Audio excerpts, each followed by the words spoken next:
Hello and welcome. The content in this video is for information purposes. If you choose to put any of it into practice, it is your responsibility to do so safely. Any views or interpretations expressed in this video are mine. I wrote an article called 2 Seconds and Counting, which has been published in Advanced Driving Group magazines and newsletter, and this video is obviously based on that article.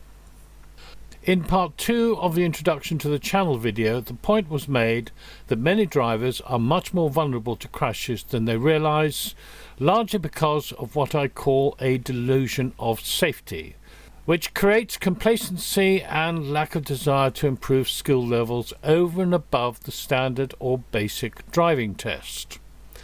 There being an almost linear relationship between skill levels and reducing vulnerability to crashes, as illustrated in the 100 scale in the introduction to the channel part 2.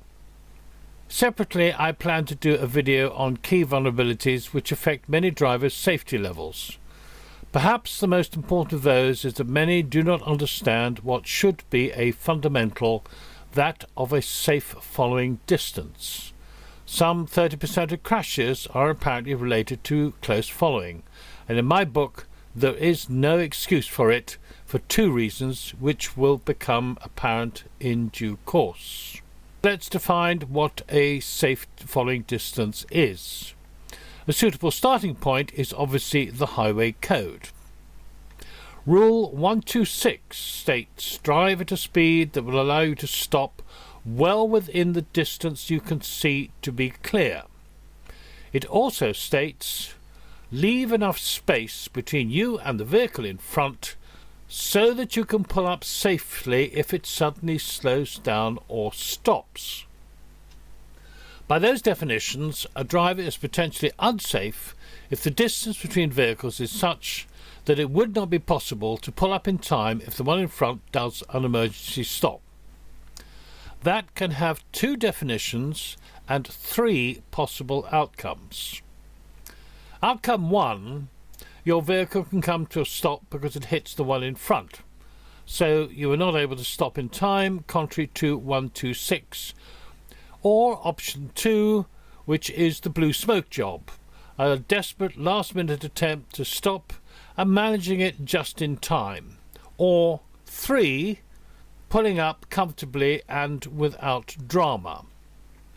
A former police driving instructor used to say to his student drivers, whatever the circumstances, could you pull the vehicle up undramatically? Bear in mind, in his day, advanced courses went up to 120 miles an hour, involving anything up to perhaps 40 overtakes a day, and he, with many others, did this over 20 or even 30 years or more without incident. That is really an incredible record in safe driving by anyone's standards. It does not get any better than that. The key word was, of course, undramatically. All 3 options are related to space, which means there is a direct relationship between space and safety. For this reason, police driving schools used to teach 3 to 4 seconds in a following position. And if you don't have the space, even the best of gizmos can't defy the laws of physics. Unfortunately, even the official material focuses on minima. In other words, the distance that as the last desperate act a vehicle might be pulled up without hitting the one in front. What they apparently have not thought out is that this would inevitably mean super dramatic stops, if indeed it will work. Because when you're working at extreme margins, small differences can make the difference between success and failure. And that's certainly where I would not want to be. I want to have a margin of flexibility, and for that I need space. I have quoted the good bits in the highway code. Now we come to the iffy bit. Still under 126 comes allow at least 2 second gap between you and the vehicle in front. That's the good bit. Notice the words at least. But then it continues on high-speed roads and in tunnels, which is where, in my view, it goes wrong. I wonder who thought that gem up. We then have the well-worn cliched phrase, "Only a fool breaks the 2-second rule," which means from officialdom the base reference of 2 seconds is created and everyone runs around shouting 2 seconds, 2 seconds. Fair enough, at least up to a point. Most missing out the crucial words "at least." Calculations by the chairman of an advanced driving group illustrated that a 2-second separation is only good up to 40 miles per hour, and given the police driving schools used to teach 3 to 4 seconds in a following position, I had long wanted to check the validity of this 2-second claim.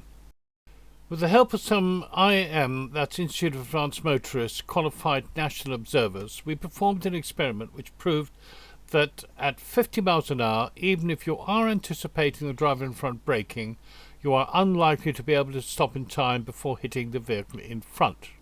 That's being on the ball and doing emergency stops. Get up to 50.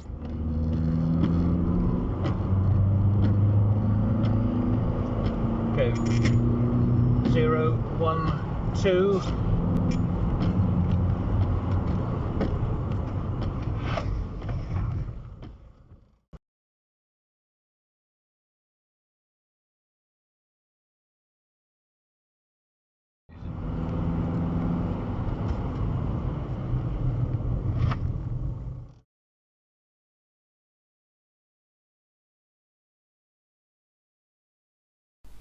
So it's fair to say that beyond 50 miles an hour, the 2-second rule most certainly does not work. Remember, the police driving schools used to teach a following position, i.e. we're not planning to overtake, of 3 to 4 seconds. It means if you want to be able to pull up comfortably and undramatically, then it has to be more than 2 seconds. Which automatically puts us in that 3 to 4 second zone for a safe following distance when you can get it. Let's look at some examples in normal driving conditions. For analysis, the video editor with timings of 1/100th of a second is used. Firstly, BUAs or built-up areas which generally have a 30 mile an hour limit.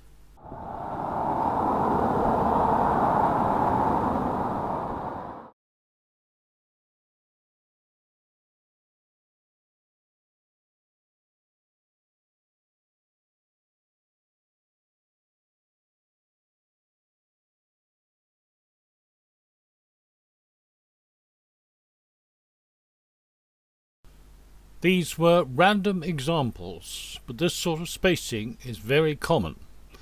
Here is a summary. Remember, these show 1/100ths of a second.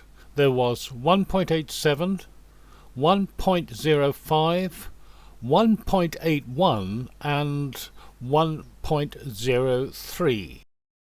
Speed is a magnifier of errors, which in my experience also means on motorways the 2-second rule is way off the mark, and 3 seconds as a minimum is probably closer to it, if that. For motorway, I filmed for 5 minutes from a bridge. Lane 2 carried the most traffic, which was 118 vehicles in that time.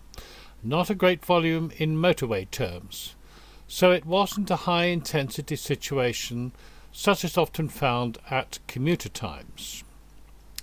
Given the tests done for 2 seconds at 50 miles an hour were decidedly marginal, and taking into account driving behaviour generally, I graded the separations to 1 second or less and 2 seconds or less. Then gave a bit of leeway on the 2-second bit, so 2 seconds to 250. I then combined those figures for an overall number travelling at 2.5 seconds or less. Those turned out to be the key indicators of what drivers generally feel is a safe following distance, even though my estimation is that even at 2.5 seconds, and if people are paying full attention, they almost certainly would not be able to pull up in time. So let's go through this. I'm not a mathematician, and this is not intended to be scientifically accurate. It is merely intended to reflect what most drivers feel is safe. Let's start with the good stuff. Of the 118 vehicles, only 9 had a separation of 3.5 seconds or more, not counting 8 which were more than 5 seconds and not deemed to be following another vehicle as such. 9 is just 7.6% of the 118. So we can fairly say that less than 7.5% had a certainly safe following distance. In the 2.51 second to 3.5 second bracket, there were just 22. That's a mere 18.6%, so the bulk of the separations, some 74, were 2.5 seconds or less. That's 62.7%, of which nearly 17% were in the 1 second or less zone. Do those figures frighten the pants off you? They do me. Just look at these figures for a moment. And such separations are by no means uncommon, even without being in a high-intensity environment. 2 seconds or less is bad enough at 40 miles an hour or less, but at motorway speeds it is positively suicidal. So let's summarise on the 2 key points, which are: does the average driver understand about safe following distances? And secondly, but possibly more importantly, is a 2 second separation sound as a safe following distance? On the former, I think the simple answer is no, which means many unwittingly travel like the next crash waiting to happen, and some seriously so, which also means their vulnerability to crashes is high, and relying on in-car safety features to save themselves means they were too close in the first place. The difference is, to the average driver, safe is not having had a crash, but to the skilled driver, safe is not being vulnerable to a crash. So, developed skills make the difference. From the test done, I believe that 2 seconds will work up to 50 miles an hour, not taking into account what in aviation circles is called the startle effect. At best, 2 seconds is a minima to just be able to stop in time, but not beyond 50 miles an hour, and then only if drivers are paying full attention, which most are not, in my view.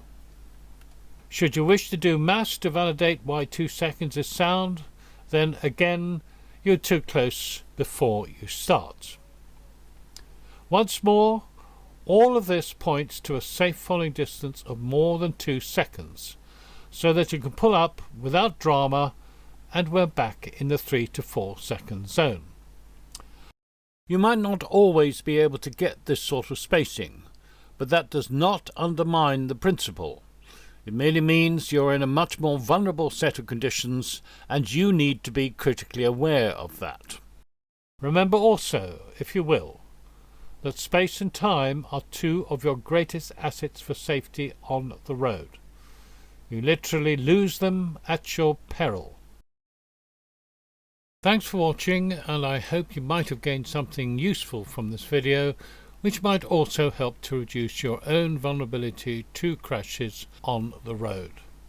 I look forward to seeing you next time.